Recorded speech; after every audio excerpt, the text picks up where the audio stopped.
এই গরমে আইসক্রিম সবারই ভালো লাগে।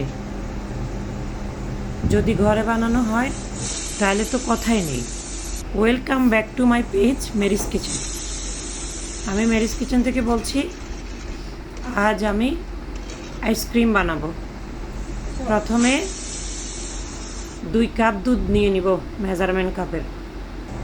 তারপর একটু জ্বালিয়ে নিব, ঘন করতে হবে না। 1/3 কাপ গুঁড়ো দুধ দিয়ে দিব। তারপর নাড়তে নাড়তে নাড়তে নাড়তে চিনি দিয়ে দিব।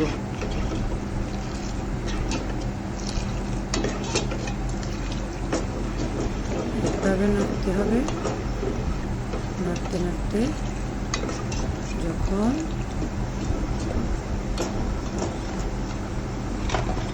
একটু শুকিয়ে আসবে তখন আমি 2 টেবিল চামচ কাস্টার্ড পাউডার 2 টেবিল চামচ পানিতে গুলে দিয়ে দিব। এবার ঘন হওয়া পর্যন্ত অপেক্ষা করব। এখানে যদি জাফরান থাকে বাসায় দিয়ে দিতে পারেন। আমার বাসায় ছিল না, তাই আমি দিতে পারিনি। কুসুম গরম অবস্থায় আইসক্রিমের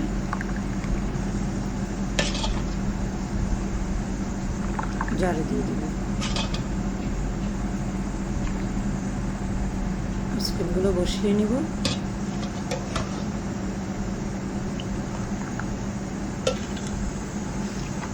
এক রাত ফ্রিজে রেখে দেব। তারপর ঠান্ডা ঠান্ডা পরিবেশন করব। ঠান্ডা ঠান্ডা খান আর এনজয় করুন।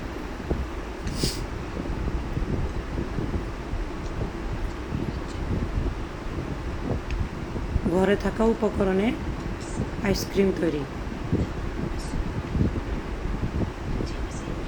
দেখে অনেক লোভনীয় মনে হচ্ছে। আইসক্রিম বানানো শেষ। আল্লাহ হাফেজ।